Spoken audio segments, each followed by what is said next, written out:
Hello everyone, welcome to सीख study smartly. मैं हूं बलजिंदर सिंह। एक बार फिर से आप लोगों का स्वागत करता हूं आपके अपने यूट्यूब चैनल के ऊपर। डियर फ्रेंड्स, आज एक नए जीआरएफ होल्डर से मिलवाना चाहता हूं आपको और इनसे पूछते हैं इनकी क्या क्या स्ट्रेटजी रही, किस तरीके से इन्होंने नेट जीआरएफ को क्रैक किया और क्या क्या इन्होंने मतलब काम किया अपनी प्रिपरेशन के अंदर, किस तरीके से आगे बढ़ते गए। तो उपासना गोयल से आपको मिलवाने वाला हूं। सबसे पहले तो कॉन्ग्रेचुलेशन है उपासना जी, मोस्ट वेलकम है आपका आपके अपने YouTube thank you channel sir. Study smartly 3S के ऊपर। तो स्टार्ट करते हैं उपासना जी से बात करनी और पूछते हैं किस तरीके से इन्होंने अपना नेट जीआरएफ क्रैक किया। हाँ जी उपासना जी, कैसा लग रहा है नेट जीआरएफ दोनों एक साथ क्रैक करके? बहुत अच्छा लग रहा है सर। एक्चुअल में लग रहा है कि मेहनत जो है वो फ्रूटफुल रिजल्ट्स दे के गई है। ओके। सो बहुत हैप्पी। तो आपने बोला कि फ्रूटफुल रिजल्ट आए, तो कैसे आए फ्रूटफुल रिजल्ट आपके, क्या क्या किया इसके लिए? तो बताएं आप थोड़ा कि कैसे प्रिपरेशन स्टार्ट किया आपने और कहाँ तक आप पहुंचे और कहाँ कहाँ से आपने अपनी प्रिपरेशन की, कौन सी बुक यूज की या क्या क्या यूज किया आपने। ठीक है, बताएं। सर बेसिकली मेरे पास जितनी भी अभी तक मैंने स्टडी की, लाइक बीकॉम किया, एमकॉम किया, तो उधर तक की बुक्स को मैंने ज्यादा रेफर किया। और जो मेरा मेन फोकस था ना, वो ज्यादातर इस चीज पे था कि मैं प्रैक्टिस करूं, जितना मैं क्वेश्चन सॉल्व कर पाऊं। क्योंकि उससे मुझे बहुत सारे नए टॉपिक्स के बारे में पता लगा। तो नए टॉपिक जैसे जैसे पता लगते थे तो मैं उसके बारे में कुछ यूट्यूब से सर्च करती थी, लाइक कोई अदर रेफर करा या मैंने आपकी वीडियोस देखी, या फिर मैंने जो भी मतलब लाइक मेरी बुक्स से रिलेटेड थी, बेसिकली मैंने वो रेफर किया जो मैं पास्ट में पढ़ चुकी थी ऑलरेडी। ओके। क्योंकि मेनली मैंने एक चीज नोटिस की जब मैंने क्वेश्चन सॉल्व किए, कि मेनली क्वेश्चंस जो होते थे ना, वो मेरे पास्ट जो मेरी स्टडीज गई है, लाइक बीकॉम गया है, एमकॉम गया है, उसमें जो क्वेश्चंस थे वही उन्हीं से रिलेटेड थे, कोई एक्स्ट्रा क्वेश्चंस नहीं पूछ रखे थे। तो मैंने उनको सबसे पहले रेफर किया था। ओके, सबसे पहले आपने बीकॉम या एमकॉम के अंदर जो भी आप लोगों ने पढ़ी हैं बुक्स, तो वो आपने ज्यादा आपने यूज किए हैं। तो बच्चे पूछते हैं कई बार कि कितने सर जी नंबर बता दें कितने आए हैं आपके पेपर 1 और पेपर 2 कॉमर्स के अंदर, ओवरऑल कितने परसेंटाइल बने हैं आपके? सर मेरे बने 99.69 ओके, परसेंटाइल। 99.69 परसेंटाइल इनको बने हैं। ओके, आपने AIR चेक किया था अपना, कुछ पता लगा हाँ जी कितना सर, रैंक है? 156। वन वन फिफ्टी सिक्स था सर। वन 56। 56। ओके, 156 156। AIR है इनका, चलो अच्छी बात है। और चलो हम आपसे पूछते हैं कि पेपर 1 कैसे पढ़ा आपने और पेपर 2 की प्रिपरेशन कैसे की। पेपर 1 के अंदर क्या क्या मतलब होता है ना प्रिपरेशन के अंदर, जो भी आप पढ़ते हो तो किस तरीके से स्टेप बाय स्टेप पेपर 1 पढ़ा, किस तरीके से स्टेप बाय स्टेप पेपर 2 पढ़ा, दोनों के बारे में आप थोड़ा एक्सप्लेन में बताएं ताकि बच्चों को पता लगे कि कितने घंटे पेपर 1 को दिए आपने, कितने घंटे पेपर 2 को दिए और कैसे कैसे स्टडी की, वो बताएं आप। सर मैंने एक्चुअली ना अपने पूरे दिन के अंदर पेपर वन पेपर टू दोनों को साथ लेके चला, लेकिन पेपर टू पे ज्यादा फोकस किया क्योंकि वो मेरा सब्जेक्ट एरिया है। और पेपर वन को लाइक अगर मैं आपको दिन के 10 घंटे बोलती हूँ मैंने पढ़ाई किया, तो मैंने पेपर टू को 7 घंटे दिए और 3 घंटे मैंने पेपर वन को दिए। क्योंकि मुझे ओके। लगता था कि ज्यादा जो वेटेज है वो मेरे पर्टिकुलर जो मेरी फील्ड है, जो हाँ, मेरा सब्जेक्ट है, फैमिलर उसकी सब्जेक्ट है है। उसको देना चाहिए क्योंकि उसकी नॉलेज हाँ हमें जी। थोड़ी होती है। थोड़ी नॉलेज हम हाँ, और भी बढ़ा लेते हैं तो अच्छा हमारा वहां पर एक और अच्छी बन नॉलेज जाता हमें है। बन जाती है। ओके। तो पेपर 1 एक्चुअल में आपने 10 घंटे पढ़े हैं या मतलब एक्चुअल में कितने घंटे पेपर 1 को दिए हैं, पेपर 2 को दिए हैं अपनी प्रिपरेशन के अंदर, या आपने बोला कि 10 घंटे या तो 10 ही दिए हैं आपने? सर कभी कभी एक्चुअल में ये टाइम बढ़ सकता है, पर कम नहीं किया मैंने ओके। मतलब एक कंसिस्टेंसी जरूर फॉलो किया है, क्योंकि मुझे ऐसा लगता है अगर एक कंसिस्टेंसी फॉलो की जाती है ना, तो वो चीज बहुत आगे हेल्प करती है आपको, क्योंकि आप बढ़ा सकते हो टाइम, जैसे लाइक आपकी जितना कैलिबर है, आपने 1 घंटा बढ़ा दिया, 2 घंटे बढ़ा दिए, बट कम नहीं किया। मतलब दस अच्छा, घंटे 10 घंटे तो आपने मिनिमम मतलब फिक्स मैंने करके पढ़ाई की। चले कि 10 घंटे हम्म। मैंने करना है तो दस हम्म। घंटे तो मेरा चलना ही चलना है, उसके एक्स्ट्रा जितना मैं टाइम दे सकता हूँ या दे सकती हूँ वो आपने किया। ठीक है, तो सभी बच्चे ये बात नोट हाँ जी करें सर। इनकी कि इन्होंने 10 घंटे कंटिन्यूली या एक कंसिस्टेंट बन के आपने एक इधर मतलब आपको 10 घंटे तो फिक्स रखने हैं। ठीक है, स्ट्रक्चर्ड वे में इन्होंने स्टडी किया, जैसे 3 घंटे पेपर 1 और पेपर 2 के लिए 7 घंटे, वो इन्होंने कंसिस्टेंसी के साथ मेंटेन करके रेगुलर बेसिस पर इन्होंने 10 घंटे स्टडी की है। तो पेपर वन के अंदर क्या क्या चीजें आपको इजी लगती हैं, और क्या क्या यूनिट आपने कैसे कवर की, कैसे नोट्स बनाए? बहुत सारे बच्चों का होता है ना कि नोट्स बनाने हैं, सर जी बताओ हमें कैसे कवर करना है हमने। तो पेपर वन में क्या क्या चीजें आपको लगता है कि ज्यादा पढ़नी चाहिए, क्या क्या चीजें कम पढ़नी चाहिए, वो बताएं। सर पेपर वन में ना कुछ सब्जेक्ट्स ऐसे हैं जो मुझे लग रहे थे कि मेरे स्ट्रांग हैं। पहले सबसे पहले मैंने ये फिगर आउट किया कि मेरे कौन से ऐसे सब्जेक्ट्स हैं पेपर वन में जो स्ट्रांग हैं। बेसिकली 10 सब्जेक्ट्स हैं टोटल, और उसमें से teaching aptitude, research aptitude, logical reasoning, data interpretation, comprehension, ये सब सब्जेक्ट्स मुझे कहीं ना कहीं लगते हैं कि मेरे स्ट्रांग हैं। क्यों ओके। स्ट्रांग लगे? क्योंकि ये बहुत बेसिक्स को ज्यादा टच करते हैं। जबकि अगर मैं दूसरी तरफ देखूँ तो पीपल डेवलपमेंट हो गया, हायर एजुकेशन हो गया, कंप्यूटर हो गया, आईसीटी हो गया, ये सब्जेक्ट्स थोड़े से मुझे ऐसे लगते हैं कि इसमें आपको डीप स्टडी करने की जरूरत है, otherwise you won't be able to crack the question basically. So मैंने इन सब्जेक्ट्स पे जिसपे मेरी पकड़ बहुत कमजोर थी, इनको मैंने ज्यादा वक्त दिया।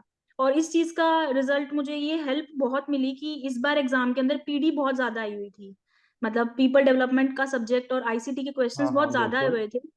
और मुझे उस चीज से बहुत हेल्प मिली। अगर मैं सिर्फ स्ट्रॉन्ग सब्जेक्ट्स को पकड़ के चलती रहती तो मेरे को गारंटी थी इस चीज की कि मैं वो चीज नहीं क्रैक कर पाती। ओके। इसलिए मैंने सबसे फिगर आउट किया कि मेरे स्ट्रॉन्ग पॉइंट्स कौन से हैं और मेरे वीक पॉइंट कौन से हैं, और मैंने वीक पॉइंट पे काम किया ताकि, क्योंकि स्ट्रॉन्ग तो ऑलरेडी स्ट्रॉन्ग है, वो तो साथ में प्रैक्टिस करने से भी सॉल्व हो जाएगा, बट वीक पॉइंट पे मैंने अपने पे काम किया ताकि वो भी मैं स्ट्रॉन्ग बना पाऊँ और मेरा पेपर वन स्ट्रॉन्ग हो जाए कई हद तक।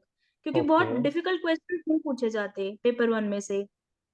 जस्ट इट अच्छा। नीड प्रैक्टिस, अगर आपकी प्रैक्टिस बिल्कुल। अच्छी है तो अगर उनके। ये पूछा जाए आपसे कि जैसे आपने बोला कि आपका डीआई स्ट्रोंग है, तो बहुत सारे बच्चों का डीआई बहुत ही ज्यादा वीक होता है, डाटा इंटरप्रिटेशन। तो वो कैसे अपना स्ट्रोंग कर पाएंगे, या आपने कैसे स्ट्रोंग किया? सर अगर देखा जाए ना तो मैथ्स रिलेटेड पेपर वन में 2 सब्जेक्ट्स हैं, first is DI and the second is mathematical reasoning.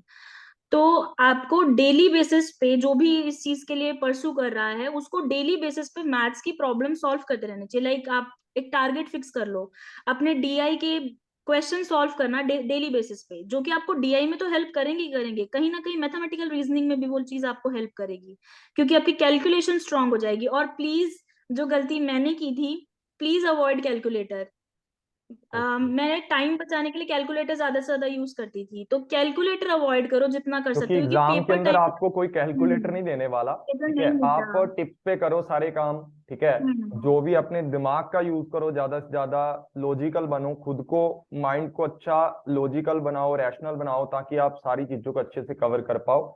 और सारे बच्चे जो जो कर रहे हैं प्रिपरेशन, वो ना तो मोबाइल का यूज करें ना कैलकुलेटर का यूज करें। इन्होंने बताया कि मैंने किया तो वो गलती इनसे हो गई थी। ठीक है, ये कौन सा अटेम्प्ट है आपका वैसे, उपासना जी? सर मेरा ये थर्ड अटेम्प्ट है। मेरा इससे थर्ड पहले 2 बार अटेम्प्ट। नेट क्वालिफाई हो चुका है। ओके। ये मेरा जेआरएफ है, और मेरा पिछली बार भी ऐसा ही था सर, कुछ पॉइंट्स से मेरा रह गया था हाँ जेआरएफ। हाँ बिल्कुल। सो आई थॉट कि मैं फिर से परस्यू करूँ, हम इतना तक पहुंचे हैं तो आगे भी जाएंगे, तो ये ओके। मेरा थर्ड अटेम्प्ट है। ओके। और आरसी को कैसे देखते हो आप, रीडिंग कम्प्रेhension के अगर मैं बात करूँ तो उसको कैसे प्रैक्टिस करते थे आप? डेली करते थे, या मतलब वीक में एक बार, या किस तरीके से रखते थे आरसी को आप? सर आरसी का ना मुझे एक चीज समझ में आई थी प्रैक्टिस करने के बाद कि RC needs, it need not need कि हम प्रैक्टिस करते रहें उस चीज की। वो ऐसा मांगती है कि आपका टेक्निक सही होना चाहिए आरसी पढ़ने के लिए। तो ओके। मैंने जो स्ट्रैटेजी अपनाई थी वो क्या थी कि मैं पर्टिकुलरली आरसी को उठाकर प्रैक्टिस नहीं करती थी। मैं जब पूरा पेपर सॉल्व करती थी, पेपर वन, लाइक मैंने टीचिंग एप्टीट्यूड, रिसर्च एप्टीट्यूड सारे सब्जेक्ट्स कंप्लीट कर लिए, फिर मैं लास्ट में पूरा पेपर जब सॉल्व करती थी ना, तभी मैं उस चीज की प्रैक्टिस करती थी, आरसी की भी। उससे क्या फायदा होता है? क्योंकि आरसी मुझे ऐसा लगता है सर बेसिकली ना आपका टाइम खराब करने के लिए पेपर में दी जाती है। क्योंकि ओके। आरसी में जितना आपका टाइम खराब होता है या टाइम लग जाता है ना, आप खुद भी फिगर आउट नहीं कर पाते वो चीज। आपने जैसे ही रीड कॉम्प्रिहेंशन पूरा रीड किया, फिर आप क्वेश्चंस रीड कर रहे हो, सॉल्व कर रहे हो, फिर आपको लगता है कंफ्यूजन होती है कि पता नहीं सही है या गलत है, फिर से आप आरसी को रीड करते हो। तो मैंने ये चीज फेस की कि ये मेरे टाइम में कंस्ट्रेंट क्रिएट करता है, तो मैंने पेपर के साथ ही उसे टाइम प्रैक्टिस किया। कंज्यूमिंग है वो चीज। हाँ बिल्कुल। जी। तो तो मैंने आप पेपर के पेपर में साथ भी ही उसे लास्ट ये में प्रैक्टिस करते थे किया। आरसी, या पहले ही कर देते थे पेपर में? नहीं, पहले पहले नहीं सर, मैंने इस बार स्ट्रैटेजी अपनाई थी। मैंने पहले अपने सब्जेक्ट का पेपर सॉल्व किया। ओके। और पेपर वन मैंने सेकंड में सॉल्व किया। पेपर वन सेकंड में सॉल्व करने के लिए सबसे पहले डीआई का क्वेश्चन अटेम्प्ट करा, क्योंकि डीआई कैलकुलेशन चाहिए, और अगर आपकी कैलकुलेशन करेक्ट है तो आपके पांचों क्वेश्चंस करेक्ट हो जाते हैं। बिल्कुल। और बात जब आरसी की आती है, तो आरसी वाला टाइम मैंने अपना पहले से ही सेपरेट कर रखा था कि लास्ट के 10 मिनट मेरे सिर्फ आरसी को जाएंगे, क्योंकि ओके। अगर आरसी आपकी करेक्ट हो जाए ना, तो आप बहुत अच्छा एरिया कवर कर लेते हो पेपर वन का, आरसी ओके। एंड डीआई से ही। ओके। हाँ, सीधे ही 10 क्वेश्चन, ठीक है, 20 नंबर हाँ आपके जी सर। सीधे ही बनते हैं। तो ये चीज आपने की भी। देखो, आरसी को करना है तो उसके लिए प्रैक्टिस, इन्होंने बोला है कि कोई इंपॉर्टेंस नहीं है, एक हम्म। सही टेक्निक और अंडरस्टैंडिंग आपकी ज्यादा होनी चाहिए उस चीज के लिए। तो वो कैब आनी चाहिए, या पहरे को अंडरस्टैंड करोगे तो वो चीज आपके हाथ में है। तो पेपर वन का तो हो गया। पेपर टू की अगर मैं बात करूं तो कौन कौन सी चीजें आपको ज्यादा स्ट्रोंग लगती हैं और कौन कौन सी वीक लगती थी आपकी? और बच्चों को अगर तैयारी करनी है जीरो लेवल से, तो बच्चे किस किस यूनिट को ज्यादा प्रिपेयर करें पेपर टू के अंदर, वो चीज थोड़ा बता दें। सर पेपर टू में मैं मेरा वही स्ट्रैटेजी था जो पेपर वन में था, कि सबसे पहले ये फिगर आउट करना कि मेरे स्ट्रेंथ वाले सब्जेक्ट्स कौन कौन से हैं। सर मैं मेरा पॉइंट ऑफ व्यू बता सकती हूँ, आप अपना पॉइंट ऑफ व्यू बता सकते हो, बट इवेंचुअली प्रिपेयर तो बच्चे को करना है। तो उसको बिल्कुल। सबसे पहले खुद को स्टडी करना चाहिए कि उसके कौन से स्ट्रेंथ वाले सब्जेक्ट्स हैं, या किस सब्जेक्ट्स पे उसकी पकड़ अच्छी है। क्योंकि हम बीकॉम एमकॉम में बेसिकली सारे सब्जेक्ट्स पढ़ के आ चुके हैं। लॉ हमने पढ़ रखा है, एचआर हमने पढ़ रखा है, बिल्कुल। हाँ, हमने प्रॉपरली इंटरनेशनल सारे बिजनेस पढ़ सब्जेक्ट रखा है। पढ़ रखे हैं जो जो हाँ आते जी। हैं। तो सबसे पहले ये फिगर आउट करना कि उसका स्ट्रॉन्ग पॉइंट कौन सा है। जो स्ट्रॉन्ग पॉइंट है उसको तो लेके ही चलना है, बट आपको वीकनेस को स्ट्रॉन्ग में कन्वर्ट करना है। मेरा अभी तक का जितना तक मैं मुझसे पूछा जाए, मेरा कोर चीज क्या थी जिसकी वजह से मैं क्लियर कर पाई, वो यही थी कि मैंने अपनी स्ट्रेंथ को तो स्ट्रेंथ समझा ही, मैंने मेरी वीकनेस को भी स्ट्रेंथ में कन्वर्ट किया। वो ओके। चीज मुझे सच में बहुत हेल्प करी। मेरे पेपर टू में 100 में से 72 to 75 क्वेश्चन, क्योंकि 3 क्वेश्चन ड्रॉप हुए थे, तो मेरे ओके। ऑलमोस्ट 75 क्वेश्चन इसी स्ट्रैटेजी के साथ करेक्ट हो पाए। ओके, मतलब आपके 75 क्वेश्चन बिल्कुल हाँ करेक्ट जी थे। सर। चलो, बहुत ही अच्छा स्कोर है आपका वैसे पेपर टू के अंदर भी। और पेपर वन के अंदर कितने क्वेश्चन आपके करेक्ट हुए हैं? Sir 30 question. Okay, 60 number paper one में है। और बाकी हाँ जी आपके सर। जो 75 क्वेश्चन है जो आपके पेपर टू के अंदर है, तो 150 क्वेश्चन आपके सीधे बन गए, ठीक है, पेपर टू हाँ के, जी और सर। 60 इसमें आए। तो टोटल मार्क्स हैं जो आपके कितने बने थे? Sir 2000, sorry 10। 205 या 207 कुछ थे। 10 बने होंगे ना, 150 ये और 60 वो। ठीक है, 70। 110 एक्चुअली बन गए। प्रॉब्लम हाँ, सीधे ही। प्रॉब्लम क्या थी, 3 क्वेश्चंस कॉमर्स में ड्रॉप हुए थे, हाँ हाँ, तो बिल्कुल। फाइनल के अकॉर्डिंग थोड़ा चेंज हो गया था, बट अराउंड मेरे इतने ही बने थे, 2000, ओके 207 या 210। हाँ जी। ओके ओके ओके ओके, मतलब 8 के आसपास या 10 के आसपास आपके मार्क्स हैं, हम्म। 210 नंबर आपके हैं 300 में से। हाँ जी ओके। सर।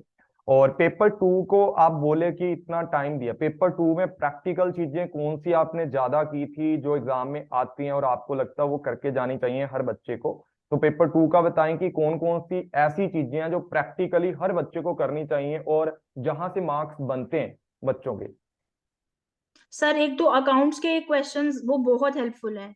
उसमें से अराउंड 5 हमारे वाले अटेम्प्ट में नहीं थे, एक्चुअली 3 शिफ्ट में हुआ था इसका कॉमर्स हाँ, का एग्जाम। बिल्कुल।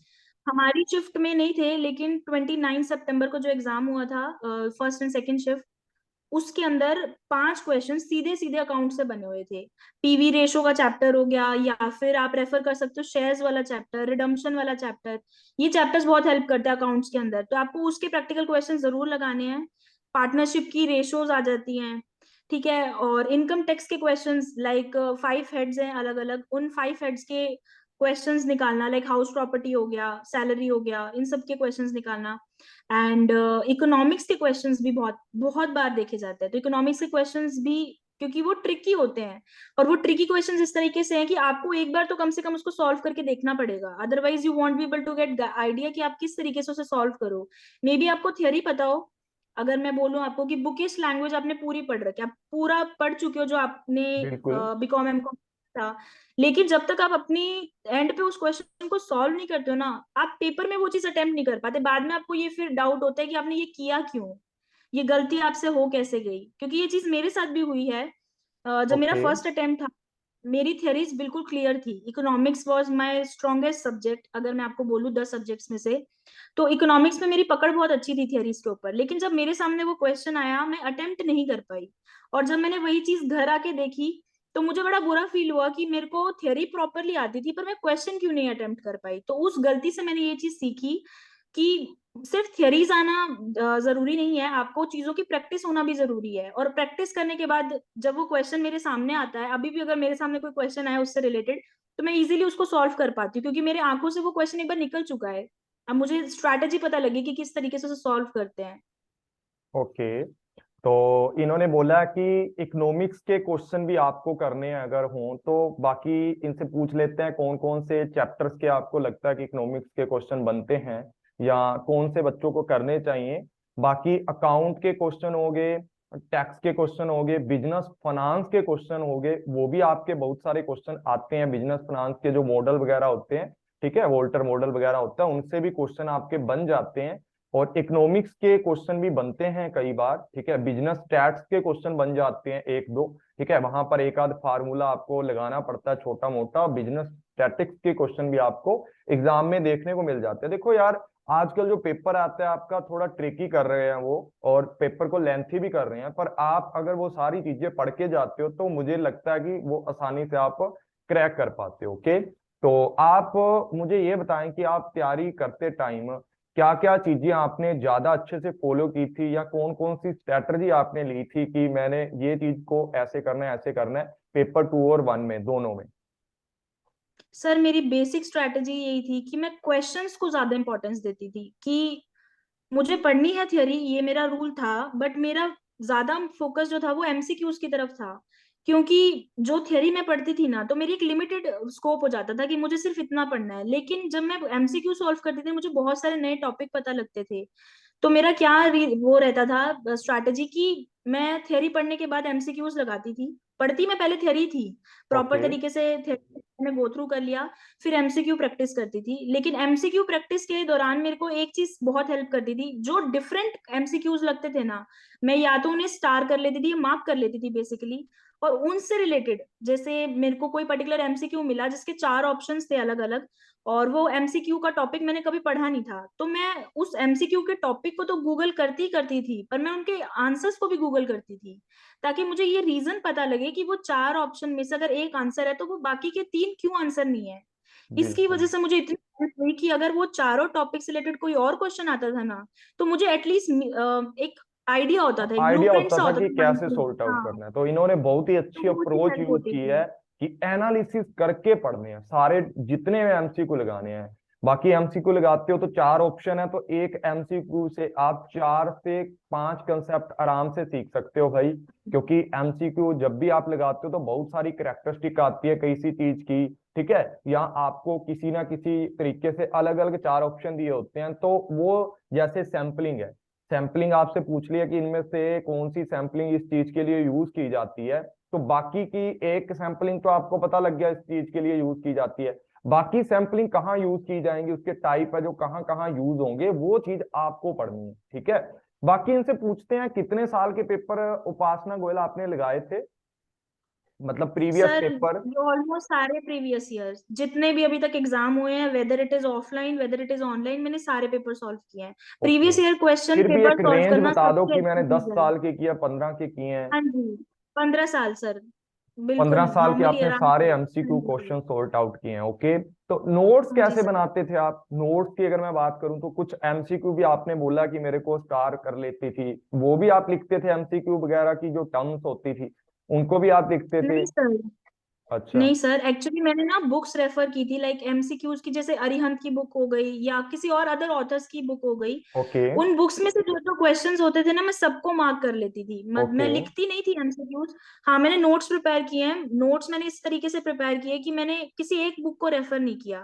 मैंने ओके। काफी सारी बुक्स, यूट्यूब वीडियोस, गूगल की मतलब लाइक पीडीएफ पीपीटीज हो गई, इनमें से जो मुझे बेस्ट पार्ट लगता था ना, जो मुझे लगता था कि मुझे लास्ट टाइम में पढ़ना बहुत जरूरी है, तो मैं उसे नोट डाउन कर लेती। और मेरी सबसे ज्यादा जो काम आई स्ट्रैटेजी वो ये थी, मैंने जो नोट्स प्रिपेयर किए थे, वो तो मेरे थे ही, क्योंकि वो मैं एक बार, दो बार, तीन बार, जितनी बार मुझसे रिवीजन हो पाई मैं पढ़ ली।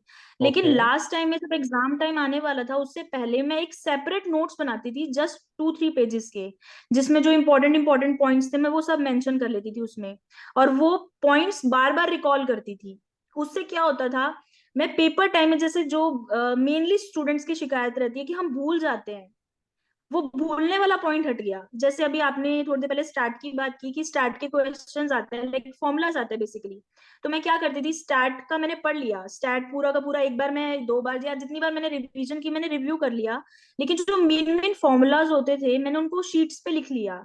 अब जब मेरे को एग्जाम पे जाना है, मुझे पता है 2 दिन बाद मेरा एग्जाम है, तो मैं उस चीज को रिकॉल कर रही हूँ बार बार। तो उससे क्या होता है कि वो लाइक बोलते हैं ना, ताजा ताजा पढ़ा हुआ याद रहता है, तो वो ताजा ताजा मेरे माइंड में रहता था कि पेपर में अगर कोई फॉर्मूला पूछते थे तो मेरे पास जवाब होता था कि हाँ यही आंसर होगा। क्योंकि क्वेश्चन मैंने ये देखे थे कि फॉर्मूलाज में ना अटकाते हैं वो लोग, किस तरीके से, जैसे जस्ट माइनस हटा दिया, प्लस हटा दिया, या प्लस मल्टीप्लाई ऐड कर दिया प्लस की जगह, कोई मेजर चेंज नहीं होता कि भाई बच्चा, वो कंफ्यूजन क्रिएट होएगी ही होएगी अगर आपको फॉर्मूला टिप्स पे याद नहीं है तो।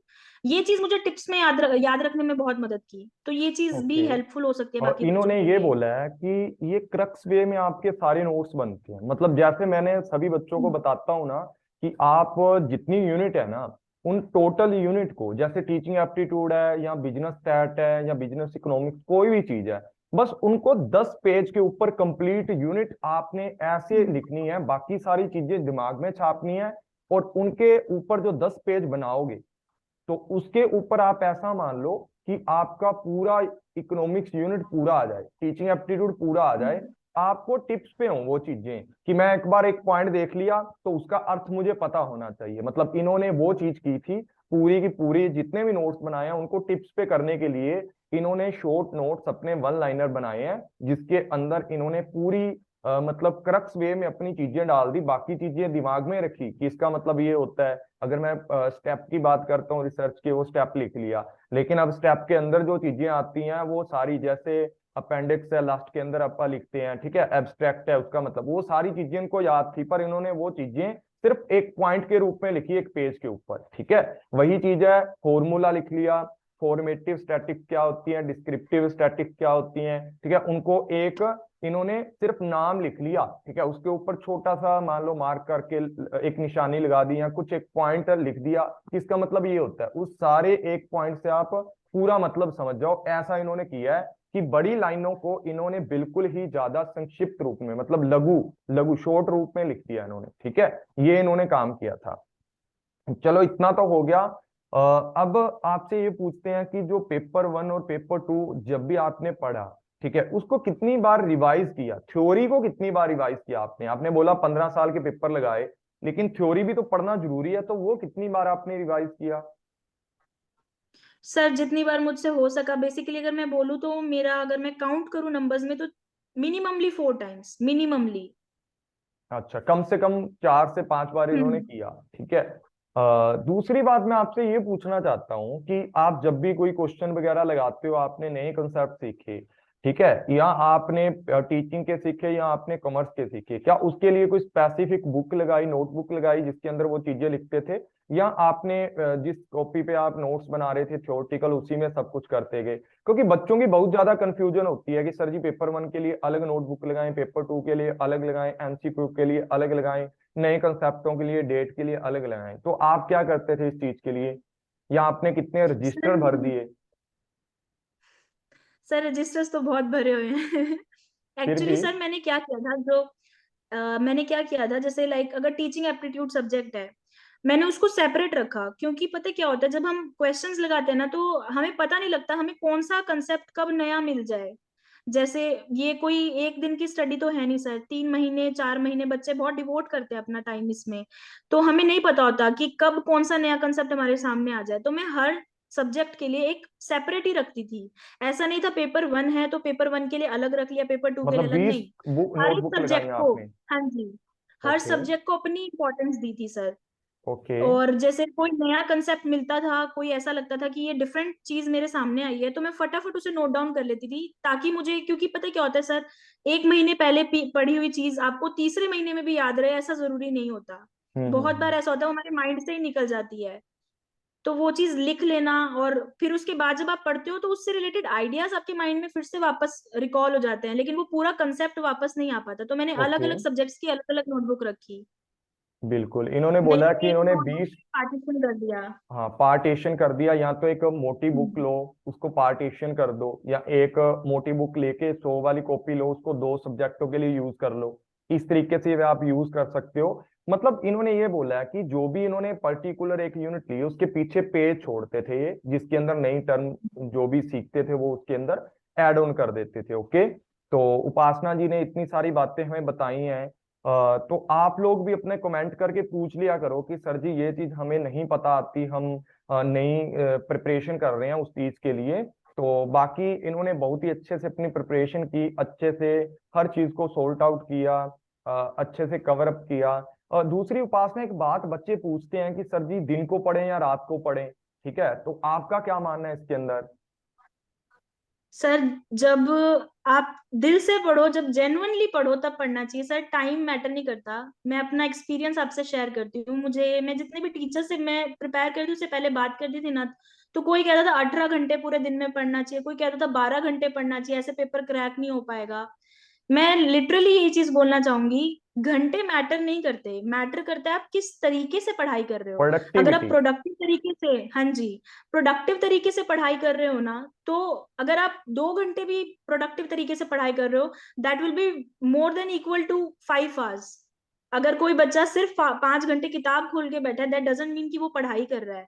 अगर वो 5 घंटे कंसेप्ट ही आपके नहीं आ रहा, प्रोडक्टिव अगर हैं। बच्चे को हाँ कंसेप्ट जी। ही नहीं आ रहा तो क्या करोगे उस पढ़ाई का? देखो, पढ़ना है तो हम्म। टीचर अपनी ओर से बोलते हैं कि बच्चा ज्यादा से ज्यादा पढ़े, लगन से पढ़े, चाहे 10 घंटे पढ़ो, 15 घंटे पढ़ो, 18 घंटे पढ़ो, आपके हाथ में। यार कितनी प्रोडक्टिविटी से पढ़ रहे हो, कितना कंसेप्ट समझ आ रहा है, कितनी चीजें नई सीख रहे हो, वो ज्यादा मैटर करती हैं, ताकि आपको वो चीजें क्वेश्चंस के अंदर सोल्ट आउट करने के अंदर हेल्प आए। दूसरी उपासना, मैं आपसे एक बात पूछना चाहता हूँ। बहुत सारे बच्चे ये बोलते हैं कि हमें ना सर इंग्लिश पढ़ने में बहुत दिक्कत है, इंग्लिश वाला क्वेश्चन पेपर लगाते हैं उसमें बहुत दिक्कत है, हिंदी पढ़ा दीजिए सर, हिंदी में नोट्स चाहिए। तो आपका क्या मानना है कि हिंदी लैंग्वेज कैसी आती है यूजीसी नेट पेपर में, और इंग्लिश कैसी आती है? सर, मुझे ऐसा लगता है कि एक पर्टिकुलरली फॉलो करनी चाहिए। अगर मैं आपका पॉइंट समझ पा रही हूँ, आपका क्वेश्चन समझ पा रही हूँ, तो पेपर में क्या होता है, इंग्लिश हिंदी दोनों लैंग्वेज दी होती है। इंग्लिश वाला बच्चा कई बार ये सोच के कंफ्यूज हो जाता है कि ये वर्ड समझ नहीं आ रहा, मैं एक बार हिंदी में देख लेता हूँ। ये सबसे ज्यादा टाइम कंज्यूमिंग चीज है, बहुत टाइम वेस्ट हो जाता है, क्योंकि आप इंग्लिश भी पढ़ रहे हो पूरा क्वेश्चन, अब वही पूरा क्वेश्चन हिंदी भी पढ़ोगे। जिस क्वेश्चन में आपको शायद 1 मिनट या 2 मिनट लगने थे हार्डली, अब आप उस पर 5 मिनट लगा रहे हो अपने। बिल्कुल। विच मीन्स आपने आगे वाले क्वेश्चंस का टाइम खा लिया। और इस पेपर में एक्चुअल में टाइम मैनेजमेंट बहुत मैटर करती है। एज यू सेड अर्लियर कि पेपर बहुत लेंथी आता है, पेपर जनरली बहुत लेंथी आता है। लास्ट टाइम में बहुत बार ऐसा होता है कि बच्चों के क्वेश्चन छूट जाते हैं और वो जस्ट यूं ही मार्क करके आ जाते हैं कि कुछ तो मार्क कर दें एटलीस्ट, और हाँ, कुछ क्वेश्चन तो छुट्टे ठीक हैं हो क्योंकि जाएंगे पेपर ना। लेंथी आता है। हाँ हम्म। जी, पेपर लेंथी आता है, तो टाइम मैनेजमेंट इज एवरीथिंग। आपको टाइम को तो देखना ही पड़ेगा। और अगर आप ये आपने चीज बोलते हो आपने कि कैसे हिंदी, मैनेज किया? 2-3 बार आपने दिया, 2 बार नेट निकाला है, तो अब की बार जीआरएफ निकला है, तो आपने क्या सोचा कि मैं कैसे टाइम मैनेजमेंट करूं? आपने किस तरीके से मैनेजमेंट की टाइम की? क्योंकि जब पेपर सामने है, ऊपर टाइम चल रहा होता है, तो बच्चे की सांसें वैसे ही ऊपर नीचे होती हैं। तो आपने कैसे उस चीज को सही किया? सर, मैं इंग्लिश बैकग्राउंड की हूँ बेसिकली। मैंने सिर्फ इंग्लिश पढ़ा, मैंने हिंदी की तरफ ध्यान ही नहीं दिया, क्योंकि मुझे ये पता था अगर जस्ट एक वर्ड के लिए मैं हिंदी की तरफ गई ना, अगर क्वेश्चन के जस्ट पॉइंट को रीड करने के लिए इस पॉइंट का क्या मतलब है, हिंदी की तरफ गई, तो आई वॉन्ट बी एबल कि मैं अगले क्वेश्चन, मैं ये सोच के चल रही थी कि अगर मैंने हिंदी की तरफ गई तो लास्ट के 15 मिनट मेरे खराब जाएंगे। जब ओके। मेरे माइंड में ये पॉइंट आता था कि मेरे लास्ट का टाइम खराब जाएगा, तो मेरा हिंदी की तरफ ध्यान ही नहीं जाता था। मेरा ध्यान ही सिर्फ इंग्लिश की तरफ रहता था, जिसकी वजह से मेरा काफी टाइम बच गया। ओके। ओके, चलो ये बात सही है। आपने बहुत सारी, बहुत ही अच्छी अच्छी बातें बताई हैं, जिससे बच्चे खुद ही समझ आ रहे हैं। बाकी तो बच्चे सुन के, वीडियो को देख के समझ जाएंगे। तो डियर फ्रेंड्स, अगर आपका भी कोई क्वेश्चन है एग्जाम से रिलेटेड, पहली बार तैयारी कर रहे हो, तो आप उपासना को कमेंट करना। जो वीडियो मैं डालूंगा यूट्यूब चैनल पे, तो आप सभी बच्चे कमेंट करके उपासना से पूछना, ये आपको वहां रिप्लाई भी कर देंगे, ठीक है। जिससे कि हाँ आपकी जी। थोड़ी और भी हेल्प हो जाएगी और आप अपने सारे क्वेश्चन सॉल्ट आउट कर पाओगे। ठीक है, बाकी इन्होंने जितनी भी अपनी बीकॉम की बुक्स हैं, एमकॉम की बुक्स हैं, वो फॉलो की हैं। बाकी अपनी क्लासेज हैं जो यूट्यूब चैनल पे फ्री वाली क्लासेज पढ़ाता हूँ, पेपर 1 की रात को 9 बजे वो क्लासेज हैं। बाकी आप क्विज भी देते थे जो शाम को होते थे हाँ ग्रुप जी के सर। अंदर, जो मे भी हाँ क्विज जी सर। करवाता था मैं। तो मे हाँ भी जी ये सर। क्विज के अंदर भी टॉप ही आते थे, लगभग टॉप ही आने लग गए थे अब की बार। ये थी एक लड़की, एक जो प्रतिज्ञा, मैंने उनका भी लिया था इंटरव्यू, उनका जीआरएफ हुआ है चरम से और इनका कमर्स से हुआ है। तो वो चीजें बहुत ही मैटर करती हैं, वहां एक टाइमिंग चलती है, आपको फील आता है पेपर जैसा, और इतने सारे बच्चे भी होते हैं, आप सबसे पहले आने की कोशिश करते हो, तो वो चीजें भी आपको कहीं ना कहीं हेल्प करती हैं। बाकी जितना भी इन्होंने बताया है सेम सी स्ट्रेटजी है, सभी बच्चों ने जो भी नेट जीआरएफ निकाला है उन्होंने अपनी गलतियां पकड़ी हैं, अपनी वीकनेस को कवर किया है, और नेट जीआरएफ के लिए उन्होंने बहुत ही मेहनत से पढ़े हैं। और इन्होंने भी यही बात बोली है कि रात को पढ़ने का कोई मतलब नहीं है, दिन को पढ़ने का कोई मतलब नहीं है, सिर्फ मतलब तब है जब आपको समझ आए, आपकी प्रोडक्टिविटी काम करती है, आपके माइंड के अंदर वो चीजें जाती हैं, नई नई चीजें सीखते हो, तब में भी ज्यादा मैटर करता कि आप वो चीज आपको अच्छे से समझ आ रही है या आप पढ़ रहे हो। ठीक है, बाकी आपकी मर्जी है कि आप कितना अच्छे से फील करते हो, पढ़ाई करते हो। बाकी मुझे लगता है कि आपको, जैसे इन्होंने 10 यूनिट है अपनी, ठीक है, उनके लिए अलग अलग नोटबुक लगाई है, तो आप एक के लिए 2 नोटबुक लगा सकते हो, भरनी तो पड़ेंगी। मेन बात यह है कि बच्चे ये पूछते हैं उपासना की, हमें पीडीएफ मिल गई तो सब कुछ चल गया, क्या आपको भी ऐसा लगता था? नहीं सर, जब तक आप अपने, मेरे को ऐसा लगता है सर, अगर पीडीएफ मिल गई आपको, आप उस पीडीएफ के अंदर किसी और का बनाया हुआ कंटेंट पढ़ रहे हो, जब तक आप उसको अपने फॉर्म में नहीं लिखते हो ना, तब तक आप ये चीज नहीं कर पाते कि रिवीजन के टाइम में आप उस चीज को अगर गो थ्रू करोगे तो आपको लाइन टू लाइन समझ नहीं आएगा। लेकिन अगर आपने नोट्स प्रिपेयर कर रखे हैं तो आप जस्ट एक पेज पलटोगे और आपको ये पता होगा इस पूरे पेज में ये सब लिखा हुआ है। और ये जेन्युइनली होता है, हाँ अगर आपने बिल्कुल। 4 बार रिवाइज किया, 5वीं बार आपको पता लग जाता है कि अगले पेज पे क्या लिखा है आपने।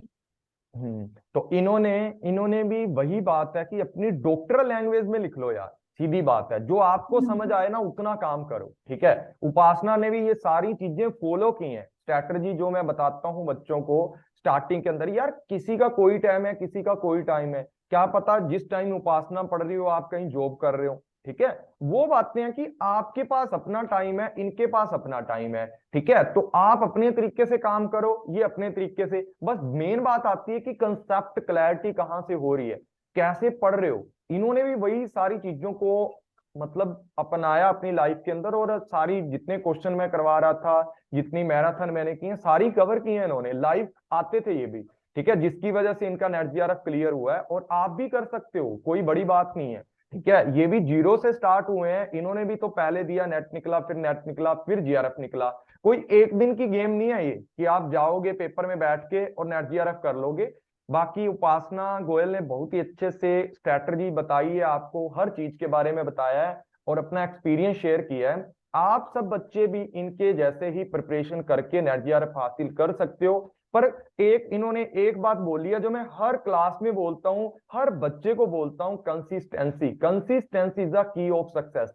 10 घंटे मैटर करते हैं कि वो 10 घंटे आपने कितना कंसिस्टेंसी से पढ़ा, एक चीज को दूसरी से कितना लिंक किया, कितने एमसीक्यू लगाए, वो बात मैटर करती है। अगर मैं बोलूं तो उपासना आपने पर यूनिट के हिसाब से कितने कितने एमसीक्यू लगा दिए होंगे एक यूनिट पे? 1000, 1200, कितने? आपको लगता है कि मैंने एक यूनिट टीचिंग पे इतने लगा दिए, रिसर्च पे भी इतने लगा दिए? लगाए तो इक्वल जैसे होंगे, किसी पे 50 ज्यादा, किसी पे कम। तो कितने एमसीक्यू लगा दिए होंगे आपने?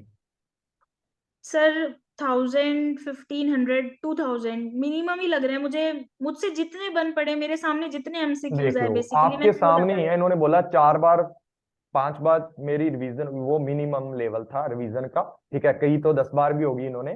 ठीक है, और दूसरी बात हम्म। इन्होंने ये बोली है कि जितने मेरे से 1000, 2000, ठीक है, 3000, ठीक है, उतने एमसीक्यू इन्होंने लगाए हैं। देखो टीचर का काम क्या होता है कि वो आपको एक बार कंसेप्ट पढ़ा देता है, कोई 500 क्वेश्चन आपको करवा देता है पेपर 1 या पेपर 2 के ऊपर, 1000, 2000 क्वेश्चन समझा देता है। बाकी मैटर आपको करता है कि आप कितनी बार रिवीजन करते हो, कितनी बार आप पढ़ते हो, कितने एमसीक्यू लगाते हो। ठीक है, बाकी जो अरिहंत की बुक है वो पेपर 1 के लिए यूज किया आपने या पेपर 2 के लिए?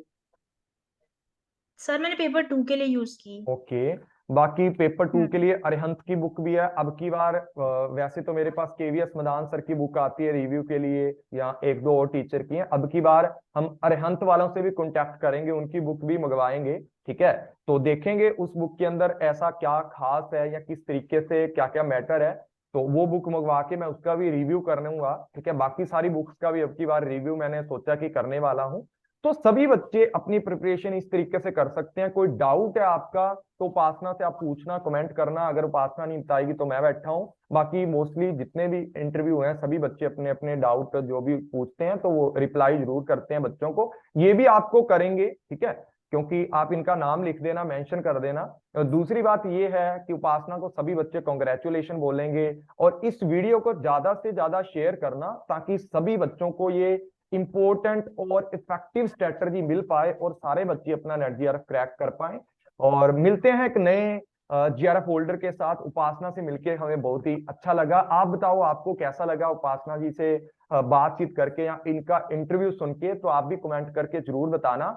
और मिलते हैं नए जीआरएफ होल्डर के साथ। बहुत बच्चों की लाइन पड़ी अभी तो, पर मेरा टाइम नहीं लग रहा, आज भी मैं लेट हो गया। इनको मैंने टाइम दिया था उससे 1 घंटा 1.5 घंटा लेट ही हम इंटरव्यू कर रहे हैं।